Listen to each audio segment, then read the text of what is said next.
નમસ્કાર, જય હિન્દ, જય ભારત. હું યુવરાજસિંહ જાડેજા. આજે સવારે એક સમાચાર આવ્યા કે રાજુભાઈ કરપડા એ રાજીનામું આપ્યું.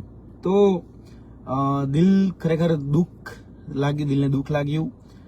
ક્યાંક ને ક્યાંક એવું લાગ્યું કે એક આંદોલનકારી, એક ક્રાંતિકારી અને જે હંમેશા ખેડૂતોનો અવાજ બનતા હોય, પીડિતો, શોષિતો, વંચિતોનો અવાજ બનતા હોય, અને એ વ્યક્તિ જ્યારે રાજીનામું આપતા હોય ત્યારે દુઃખ એ અવશ્ય થતું હોય છે. મને પણ થયું. મેં જોવા જઈએ તો મારા અને રાજુભાઈ કરપડાના ઘણા આત્મીયતાના સંબંધો રહ્યા છે. સામાજિક રીતે અમે ભાઈઓ પણ છીએ. અને જોવા જઈએ તો એક આંદોલનકારી જીવ એ હજી અમારામાં જીવે છે. એ પણ ખેડૂતો માટે સતત લડતા હતા, અમે યુવાનો માટે લડીએ. અને દુઃખ એ વાતનું થયું કે હવે ખેડૂતોનો અવાજ કોણ બનશે? કેમ કે આજે ખેડૂતોએ વિશ્વાસ મૂક્યો હતો, ખેડૂતોએ ઘણી બધી અપેક્ષાઓ બાંધી હતી.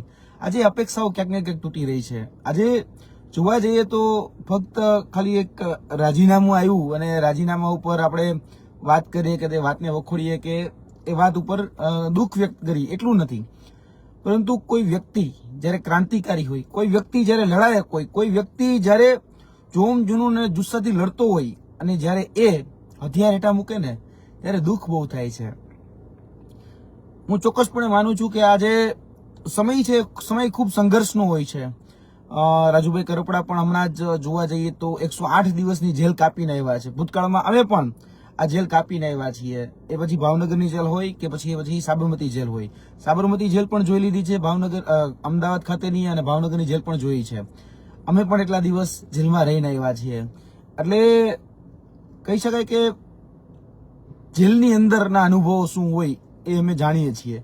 જેલની અંદર કઈ પ્રકારે પ્રેશર ટેકનિક ઉપયોગ કરવામાં આવતી હોય છે એ પણ અમે જાણીએ છીએ. મારે આજે વાત પણ તમને કરવી છે કે બહુ અઘરું હોય છે જેલની અંદર જ્યારે જોવા જઈએ ને કે ભાઈ એક તો તમે પરિવારથી વિખૂટા છો, સમાજથી વિખૂટા છો, એક તો આ બધી જે પીડાઓ જે વર્તમાનના જાહેર જીવનમાં તમે સહન કરતા હોય એ પછી જેલમાં ગયા પછી ખરેખર તમારા પાછળ કેટલો ઉપયોગી થાય છે એ પણ તમે જોતા હોવ છો. આજે એ રાજુભાઈ કરપડાએ પણ અનુભવ કર્યો છે, પ્રવીણભાઈ રામે પણ અનુભવ કર્યો છે, બીજા લોકો જે જેલમાં ગયા એને પણ અનુભવ કર્યો હશે કે આ ખૂબ સહેલું નથી હોતું કે ભાઈ આજે લડવું અને લડ્યા પછી જેલમાં જવું અને જેલમાં જઈ અને પોતાનું મનોબળ જે છે એ મજબૂત રાખવું, મક્કમ રહેવું, એ ક્યાંક ને ક્યાંક તોડવાનું કામ એ જેલ કરતી હોય છે. અને જેલ પછી જે બીજું કામ કરતા હોય છે, જે બની બેઠેલા જે સમાજના આગેવાનો હોય છે, અને બીજું કે સરકારના જે કઠપુતળીઓ છે, જે અધિકારીઓ, જેને આપણે ઉચ્ચ અધિકારીઓ કહીએ છીએ, એસપી છે, આઈજી છે, એના કરતા પણ આપણે મોટા મોટા રેન્કવાળા જે અધિકારીઓ કહીએ છીએ, એ અધિકારીઓ આપણને એક આપણી રક્ષા માટે છે. ખરેખર જોવા જઈએ તો જેલની અંદર લાઇઝનિંગનું કામ કરતા હોય છે. બની બેઠેલા જે સામાજિક આગેવાનો હોય છે, જેને ગામની અંદર 5 લોકો પણ પૂછવા તૈયાર ન હોય, પરંતુ કોઈ સેના સાથે, કોઈ સંગઠન સાથે કે કોઈ યુનિયન સાથે કંઈક જોડાઈ ગયા હોય અથવા તો પોતાનું બનાવી નાખ્યું પછી એના વડા થઈને બેઠા હોય, એ લોકોને જેલની અંદર એન્ટ્રી મળી જાય સરકારના ઈશારે. અને સરકારના ઈશારે જ્યારે અંદર એન્ટ્રી મળી જાય ત્યારે સરકારના ઈશારે ધાક ધમકીઓ આપવામાં આવે. આ બધું વીતેલું છે, આ બધું અનુભવેલું છે. એટલે આ વાત એ તમારા સમક્ષ કરવી જરૂરી છે કે ભાઈ એ લોકો આવે તમને પૂછે, બરોબર, કે ભાઈ હવે આગળ શું કરવું છે, કે ભાઈ તમારે સત્તા પક્ષ સાથે જોડાઈ જવું છે કે નથી જોડાવું. અને જો નહીં જોડાવું તો તમને પાસા કરી દેવામાં આવશે, તમને બીજા ગુનાઓ જે છે એની અંદર નાખી દેવામાં આવશે, તમને વધારે હેરાન કરવામાં આવશે, તમને તમારી બીજી ફાઇલો ખોલવામાં આવશે. ભૂતકાળમાં જો તમે કોઈ જગ્યાએ ગુનામાં હોય તો તમને એની પર સજા કરવામાં આવશે. આવું જ ક્યાંક ને ક્યાંક રાજુભાઈ કરપડા સાથે પણ બન્યું. કારણ કે રાજુભાઈ કરપડા સાથે બહુ એક જૂનો કેસ, અને જૂનો કેસમાં કહી શકાય 5 વર્ષ કે જન્મટીપની કંઈક સજા થયેલી નીતલી કોર્ટમાંથી, સુરેન્દ્રનગર જે ખાતે જે કેસ ચાલતો નીતલી કોર્ટમાં સજા થયેલી. હવે પ્રેશર ટેકનિક એવી અપનાવવામાં આવે કે ભાઈ જો નહીં છોડો, બરોબર છે, જો આમ આદમી પાર્ટી નહીં છોડો અથવા તો અમે કઈ એમ નહીં કરો તો આ જે બાબત છે એ બાબત અમે આગળ લઈ જશું અને હાઈકોર્ટની અંદર સજા પડાવીશું.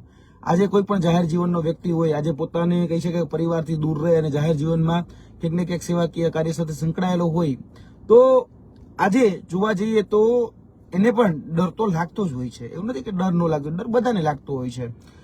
ક્યાંક ને ક્યાંક પ્રેશર ટેકનિક એ રાજુભાઈ ઉપર અપનાવવામાં આવી હોય એવું સ્પષ્ટપણે લાગી રહ્યું છે. પ્રેશર ટેકનિકમાં આજે માણસ જે છે માણસ તૂટી જતો હોય છે. પ્રેશર ટેકનિકમાં ક્યાંક ને ક્યાંક એને ફસાવાનો, એના ઉપર ષડયંત્ર, એના ઉપર કાવા દાવા, જૂઠા જે આગેવાનો હોય એ આગેવાનોને ઉભા કરી અને એ જેલ સુધી પહોંચાડવાના, જેલમાં એને દબાવવાના, જેલમાં એને કહેવાનું કે ભાઈ હજી સમજી જા, ક્યાં અર્બન નક્સલની પાર્ટીમાં છે, ક્યાં તારું આમાં કઈ ફ્યુચર નથી, તો અમારી સાથે આવતો રહે, ભવિષ્યમાં અમે તને આગળ લઈ જઈશું. આ બધી જ જે લોભામણી આમળી પીપળી દેખાડી શકતી હોય તે, અને તેની સાથે સાથે જે ધાક ધમકીઓ આપી શકાતી હોય એ તે તમામ એ આપતા હોય છે. પછી એ હાથ ફેરવતા જાય, પંપાતા જાય, આ તો અમે સમાજની દ્રષ્ટિએ તારી પાસે આવ્યા છીએ અને સમાજની દ્રષ્ટિએ એવું ઈચ્છીએ છીએ કે આ બધામાં તારે ક્યાં જવું, એમ કહેતા ચાલ અમે કઈ એમ કરે, બાકી એમ બધું આગળ ફોડી લેશું, જોઈ લેશું. આવું થતું હોય છે. આવું ભૂતકાળમાં બધા જે લોકો ક્રાંતિકારી છે, જે લોકો આંદોલનકારી છે, એની સાથે થયું હશે. પણ આજે દુઃખ એ વાતનું છે કે રાજીનામુંમાં જોવા જઈએ તો મને એવું વ્યક્તિગતપણે લાગી રહ્યું છે, આ કોઈ પાર્ટીનું સ્ટેન્ડ કે કોઈ બીજું તો સ્ટેન્ડ છે નહીં, મને વ્યક્તિગત રીતે મારા અને રાજુભાઈ કરપલાના જે આત્મીયતાના સામાજિક સંબંધો, બીજા જે કહી શકે મિત્રતા ભાવના અને આંદોલનકારીના જે સંબંધો રહ્યા છે એના ઉપરથી લાગી રહ્યું છે કે આ ગુજરાતને સૌથી મોટી ખોટ પડવાની છે એક ખેડૂત નેતાની. આ હકીકત છે. લોકો આજે જે સમજે તે, આજે કદાચ આમ આદમી પાર્ટીમાં ખોટ પડી કે કહી શકે કે બીજી ત્રીજી જગ્યાએ ખોટ પડી, એ બધી વાત સાચી, પણ મને વ્યક્તિગત રીતે એવું સ્પષ્ટપણે લાગી રહ્યું છે કે ખેડૂતોને આજે જેની સાથે અપેક્ષાઓ બંધાતી, જેની સાથે આકાંક્ષાઓ બાંધાતી હતી, જેની સાથે વિશ્વાસ બંધાણો હતો, આજે એ વિશ્વાસ જે છે એની ખોટ પડવાની છે.